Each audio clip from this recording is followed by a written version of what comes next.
Welcome back, class. Alright, during the last session, we covered the following items. We looked at the antecedents of Freud's theory.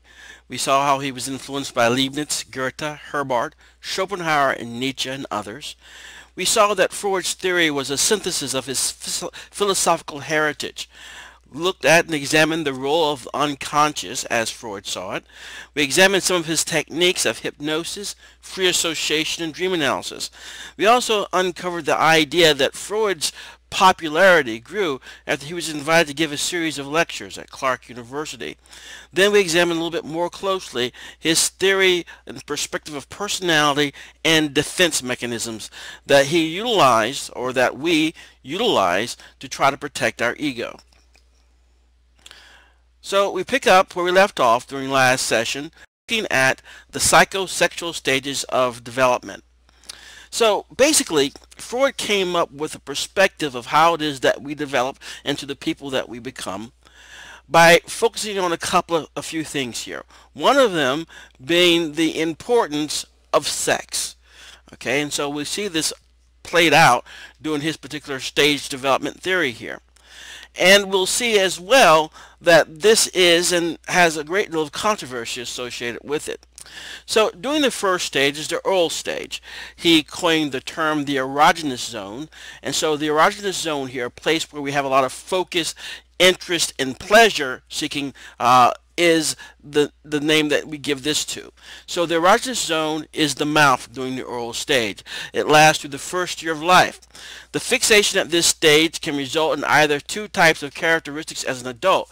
This highlights the idea that Freud believed that things that went on by way of our developmental processes and things of that nature that go on early in our life have long-lasting effects later in life. That's where the idea of fixation comes up. The idea that they did not successfully move out of a particular stage of development that he proposes. So as an adult, someone who's fixated here, a good listener but also an excessive eater, drinker, kisser, or smoker, gullible, or a person who is sarcastic, cynical, and aggressive. So we see here the focus tends to be on the mouth, or the oral focused.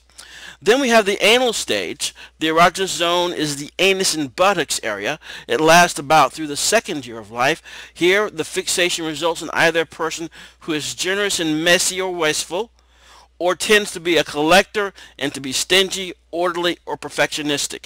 Here you may have heard of such terms as anal retentive or anal expulsive to describe these individuals. Then we have the phallic stage. Here the erogenous zone is focused on the genital area. Lasts from about the third year of life till about the fifth year or so. The most important events during this stage are the Oedipal complex for boys and girls. For girls, it's sometimes referred to as the Electra complex.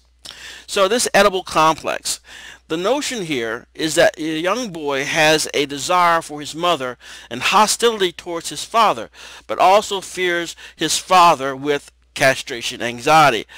The idea of castration anxiety is, simply put, that the power that they see that we have is based on the penis, and the father being the rival in this instance for the affections of the mother, the young boy feels threatened because of the power of the father, and therefore he feels the father can take away his power, or castration. This complex is resolved when the boy no longer sees the father as a rival but identifies with the father and begins to model after him. So, the most important events in this stage are the Oedipal complex for boys and girls. In this case, the young girl notices that she does not have a penis and blames the mother. She knows her father has a penis and wants to share with him, and she develops penis envy. That's where that term comes from, penis envy. Identifying with the mother and repressing her feelings toward her father resolve this. So the most important events during this stage are the Oedipal complex for boys and girls. The identification with the same-sex parent in both cases results in the development of the superego. Obviously, you can see why that is somewhat of a controversial approach that he came up with to explain how it is that we develop. The next stage is the latency stage. The libido is repressed such there is no erogenous zone during this stage. It lasts from the 6th year until puberty. And remember, puberty is the stage which we go through, may last up to 2 years or so, where we develop physically so that we are now capable of taking part in reproduction. So during the latency stage, we substitute activities, our schoolwork, peer-related activities, and curiosity about the world with no focus or interest in anything sexual.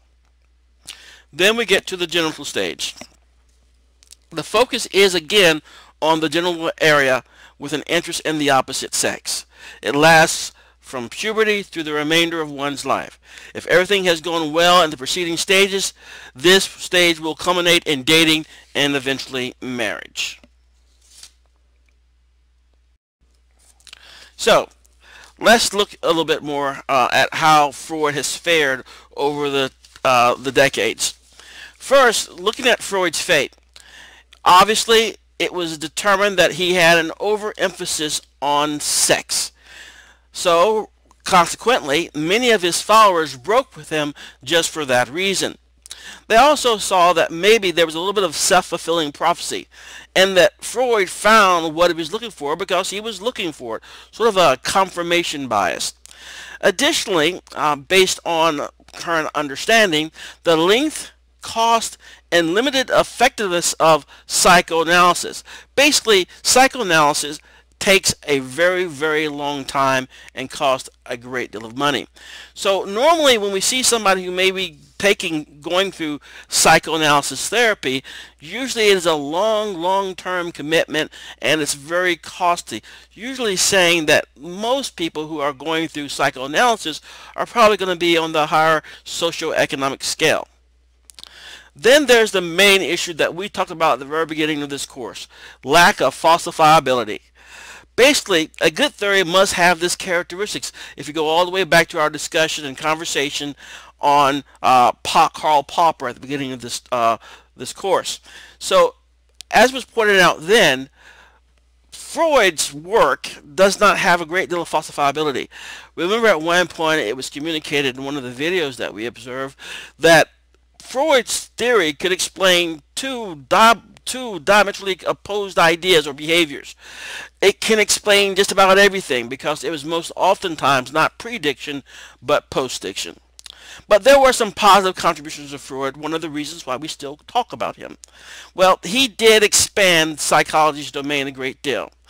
And psychoanalysis, a therapeutic approach, gave a great deal of boost in understanding to the way in which psychology could be employed.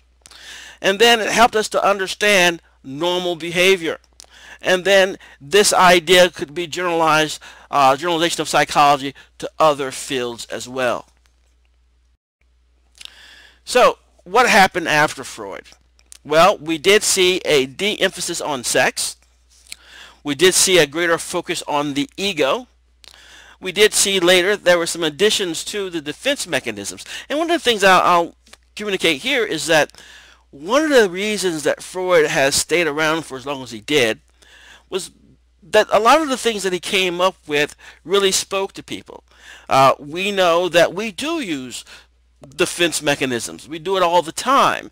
And so people were able to recognize in themselves things that he was communicating as part of his theory. He gave a name to it. He sort of defined what it is. He sort of gave descriptions to the different types. And therefore, it was something that sort of garnered people's interest. So we do see they talk about libidinal energy as a creative life force, and also we saw a greater focus on women from women's perspective. It wasn't as chauvinistic. And so we see to a large degree these things changed, and the people who would become the neo-Freudians that followed Freud.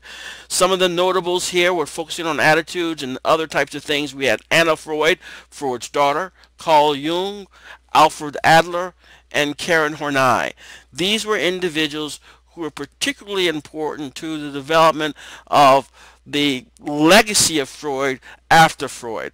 And again, they are neo-Freudian, so they're not holding down the exact same ideas or perspectives of Freud, but they do continue his legacy greatly. I do advise you to continually read on the slides that follow in the presentation that's on your notes on your Canvas site. But we'll end there.